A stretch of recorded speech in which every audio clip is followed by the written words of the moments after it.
வினோத வாய்ஸ் நேயர்களுக்கு வணக்கம். நான் உங்கள் கிருஷ்ணவேல். இன்றைக்கி நீங்கள் அங்கே தலைப்பில் பார்த்த மாதிரியே ஒரு அதிர்ச்சியான செய்தி. அதாவது இந்த திருப்பரங்குன்றத்தில் நடந்த இந்த சிக்கந்தர் மலை இஷ்யூ அப்படிங்கிறது ஏதோ போகிற போக்கில் நடந்துருச்சு அப்படின்றன்னு நம்மெல்லாம் நினச்சிட்டு இருக்கோம். அப்படிலாம் இல்லை. இது ஒரு ஆர்கஸ்ட்ரேட்டடான ஒரு வேலை.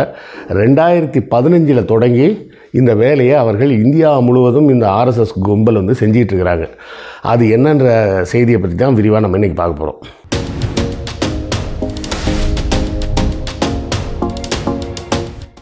2015 மார்ச் மாதம் இந்த வேலையை இவங்க தொடங்கியிருக்கிறாங்க. அதுக்கு முன்னாடியே ஆரம்பிச்சிருப்பாங்க. 2014 மோடி ஆட்சிக்கு வந்த உடனே ஆரம்பிச்சிருப்பாங்க.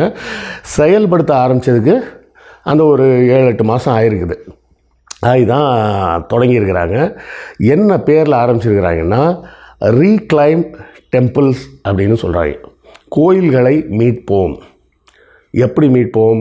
முதல்ல அந்த வெப்சைட் எப்படி ஆரம்பிச்சிருக்கிறாங்கன்னா, எங்கேயாவது சிதிலமடைந்த கோயில்களாக இருக்கும்ல, பராமரிப்பு இல்லாமல், அந்த மாதிரி கோயில்களெல்லாம் ஃபோட்டோ எடுத்து போட்டு, இங்கே பாருங்கள், இந்த இடத்துல மகா கும்பமேளா நடக்கலை, இந்த கோயிலில் இந்த ஃபங்க்ஷன் நடத்தலை, இந்த கோயில் இப்படி இடிஞ்சு போய் இருக்குதுங்க, இதை ரிப்பேர் பண்ணணும் அப்படின்ற மாதிரி மக்கள் மனசில் முதலில் ஒரு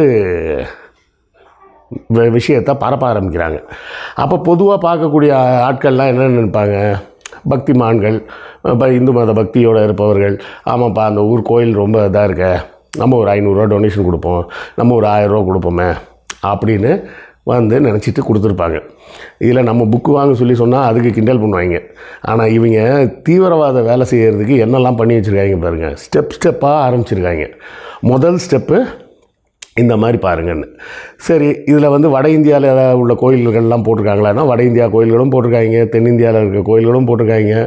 அதிலும் குறிப்பாக நமது பெருமை பாருங்கள் அப்படின்னு சொல்லிட்டு பெரும்பாலமாக இந்த ஜந்தர் மந்தர் டெல்லியில் இருக்குது பார்த்திங்களா, அதை கட்டினவர் ராஜா ஜெய்சிங், சவாய் ஜெய்சிங்னு பேர். அந்த மாதிரி இந்து மன்னர்கள் கட்டின விஷயங்கள், அந்த முகலாயர் காலத்தில் முகலாயர்கள் என்ன செஞ்சாங்கன்றதெல்லாம் சொல்லாமல், முகலாயர் காலத்தில் இந்து மன்னர்கள் என்ன செஞ்சாங்க அப்படின்ற மாதிரி அடுத்த நரேட்டிவ். முதல் நரேட்டிவ் என்னது? பாவமான கோயில்கள் இதெல்லாம் சரி பண்ணுங்க அப்படின்னு. அதுக்கு அடுத்த ஸ்டெப்புக்கு எங்கே வராங்க? நாம் பாரம்பரியமாக நம்ம எப்படியெல்லாம் பில்டிங் வச்சுருந்தோம் பாருங்கள் அப்படின்னு வராங்க. கடைசியாக எங்கே நின்றுருக்காங்க அப்படின்னா, இப்போ தான் நானே கவனிக்கிறேன். எங்கே நின்றுருக்காங்க? இந்தியா முழுவதும் மாநில வாரியாக ஒரு பட்டியல் போட்டு, இப்போ அந்த பட்டியலில் தமிழ்நாடு பட்டியலை மட்டும் நான் உங்களுக்கு காமிக்கிறேன் பாருங்கள். அது பார்த்திங்கனாலே புரியும். அப்போ எவ்வளோ தூரம் ஒரு ஆர்கஸ்ட்ரேட்டடாக இந்த வேலையை செஞ்சுருக்கிறாங்க அப்படின்னு. இப்போ இந்த பார்க்குறீங்கள நீங்கள் வெப்சைட்டில், இந்த வெப்சைட்டு தான் பேர்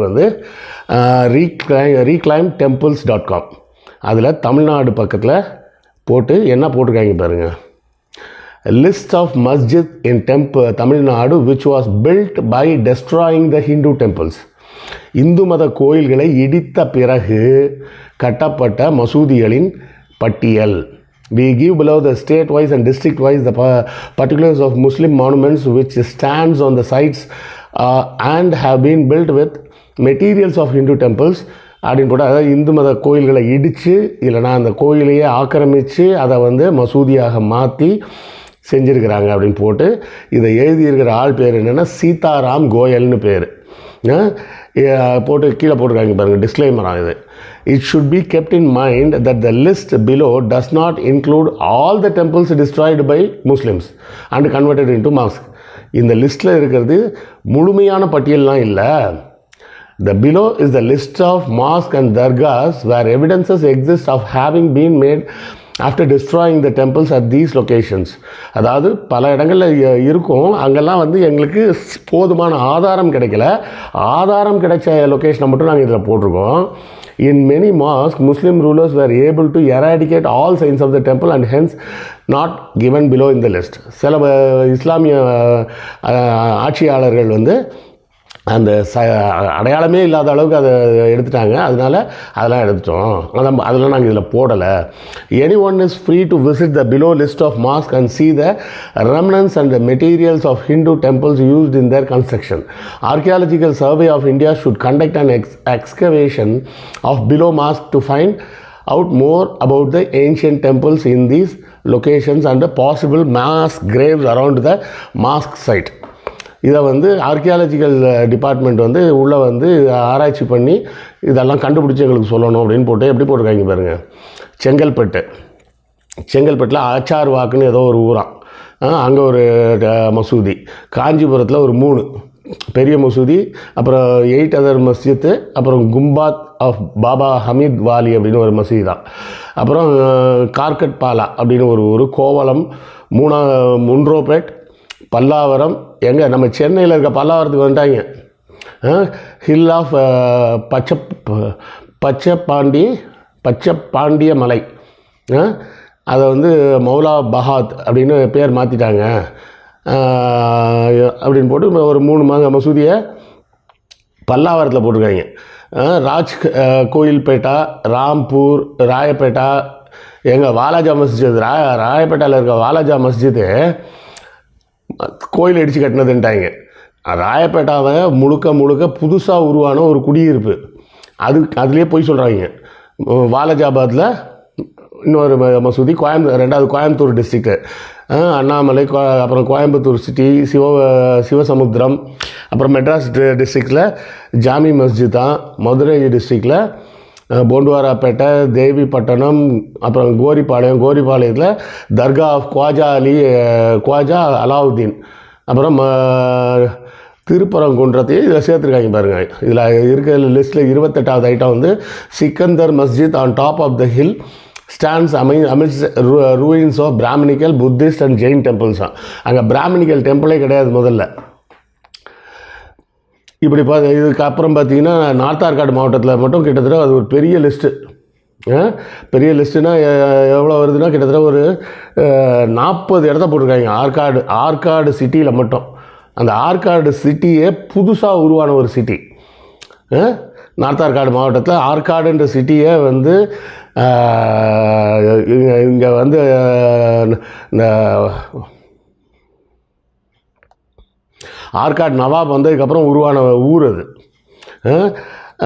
அப்புறம் நஸ்ரத் கர்க, பிர்மாலி பாக்கு, ரமணா, வேலூரில் ஒரு 9 மசூதி, ராமநாதபுரத்தில் ஏர்வாடி தர்காலாம் இடிச்சிடணுமா, கீழக்கரை, பெரியப்பட்டினம், வள்ளி நோக்கம், அப்புறம் ராமநாதபுரம் சிட்டி, அப்புறம் சேலம் டிஸ்ட்ரிக்டில் சங்கரி துர்கு, சவுத் ஆர்காடு டிஸ்ட்ரிக்டில் அனந்தபூர், சிதம்பரம், செஞ்சி, காவிரிப்பேட், மஞ்சக்குப்பம், மன்சூர்பேட்டா, நல்லிக்குப்பம், பன்ருட்டி, சுவாமிவரம்,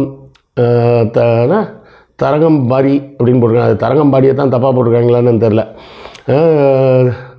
வாரக்குறிச்சி, தஞ்சாவூர் மாவட்டத்தில் அண்ணாப்பேட்டை, இலியூர், காரம்பரி அப்படின்னு ஒரு பெரிய லிஸ்ட்டு போகுது. அப்புறம் திருச்சி ஹெட் குவார்ட்டர்ஸில் மட்டுமே எவ்வளோ கொடுத்துருக்குறாங்கன்னா கிட்டத்தட்ட ஒரு 25 இடம் கொடுத்துருக்குறாங்க. 25 இடம் திருச்சி சிட்டிக்குள்ளே இருக்கிறது. அந்த மசூதியெலாம் இடிக்கணுமா. அப்புறம் வள்ளிகொண்டாபுரம், திருநெல்வேலி டிஸ்ட்ரிக்டில் அம்பாசமுத்திரத்தில் ஒன்று போட்டிருக்காங்க, காயல்பட்டினத்தில் ஒரு 4, அப்புறம் திருநெல்வேலி சிட்டிலேயே இருக்கிற ஜமியா மஸ்ஜித். இவ்வளவும் போட்டிருக்காங்களே, இதில் எதுக்காவது எவிடன்ஸ் கொடுத்துருக்காங்களா அப்படின்னு பார்த்தீங்கன்னா ஒரு எவிடன்ஸும் கிடையாது. நீங்களே போய் பார்த்தீங்கன்னா அங்கே எவிடன்ஸ் கிடைக்கும் உங்களுக்கு அப்படின்னு கதை விட்ருக்காங்க. இப்போ இந்த ஒரு சிக்கந்தர் மலைக்கு நம்ம எவ்வளோ தேடி பிடிச்சி எவிடன்ஸ் கொடுக்க வேண்டியிருக்கு. தமிழ்நாட்டில் மட்டும் எவ்வளோ கொடுத்துருக்காங்க பார்த்தீங்களா? 175 இடம் கொடுத்துருக்குறான். மொத்தமாக அந்த வெப்சைட்டில் மொத்த இந்தியாவையும் சேர்த்து 815 மசூதியை மார்க் பண்ணுறாங்க. ஸோ நேரம் இருப்பவர்கள் உடனடியாக அந்த வெப்சைட்டுக்கு போய் பாருங்கள். அவங்களோட நீண்டகால செயல் திட்டமாக, அதாவது இன்றைக்கி தான் நடந்துகிட்டு இருக்குன்னு நம்ம நினச்சிட்டு இருக்கோம். இந்த வேலையை 10 வருஷமாக பண்ணிகிட்டு இருக்கிறாங்க. புரியுதுங்களா?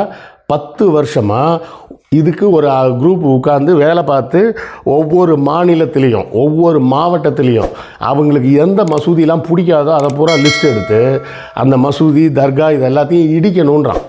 எனக்கு என்ன கடுப்புனா ஆற்காடை போட்டிருக்காங்க. ஆற்காடுன்ற ஊரே அதன் பிறகு தான் உருவாக்கப்படுது. அங்கே குடியிருக்கிறவங்க எல்லாருமே இஸ்லாமியர்கள் தான், பெரும்பான்மையானவர்கள். மற்ற மதத்தை சார்ந்தவர்கள் இருக்கலாம், ரொம்ப கம்மியாக தான் இருப்பாங்க. ஃபுல் அண்ட் ஃபுல் நிறைய இருக்கிறது வந்து ஆற்காடில் ஃபுல்லாக முஸ்லீம்ஸ் தான் இருக்கிறாங்க. ஆற்காடில் இருக்கிற எல்லா மசூதியும் இடின்றான்.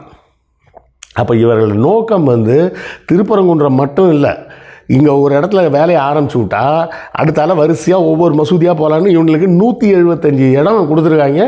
தமிழ்நாட்டில் மட்டும் இந்தியா முழுவதும் 815 இடம்.